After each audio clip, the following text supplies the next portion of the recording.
সমুন্নয়ন দেখেন। আসসালামু আলাইকুম।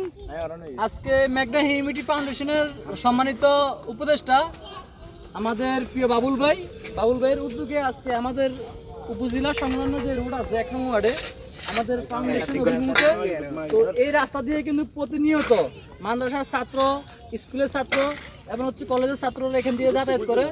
এছাড়াও উপজেলা কেন্দ্রিক যেহেতু রোডটা, এখান দিয়ে শত শত মানুষের উপজেলার বিভিন্ন কাজে কামে তারা যাতায়াত করে।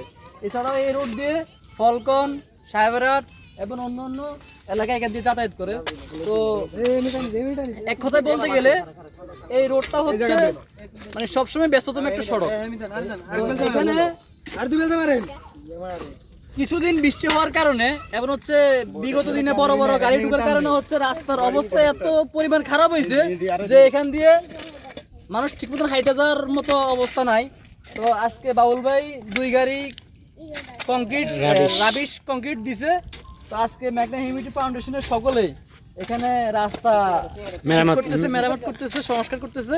তো আমরা ওইদিকেও করছি, বিভিন্ন জায়গায় যেখানে স্পট ছিল সেখানে আমরা এটা মেরামত করতেছি। তো আমাদের ইসমাও আছে, আমাদের মেঘনা হিউম্যানিটি ফাউন্ডেশনের সম্মানিত প্রধান উপদেষ্টা। মামা, এই বিষয়ে আপনি কিছু বলেন। আসসালামু আলাইকুম। আসলে আজকে আমাদের সুখবর একটা আছে, আমি সুখবর দিয়ে শুরু করতেছি।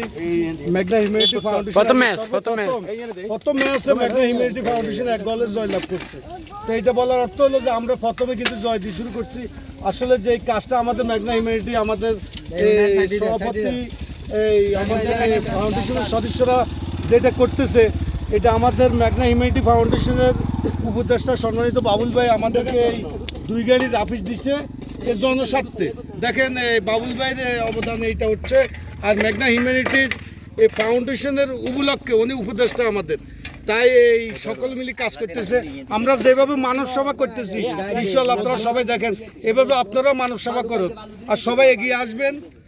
সবাই এই মানুষের সেবা এগিয়ে আসবেন, এটা আমরা কামনা করছি। সবাইকে এই কথা বলে আমি শেষ করছি। আসসালামু আলাইকুম ওয়া রাহমাতুল্লাহি ওয়া বারাকাতুহু।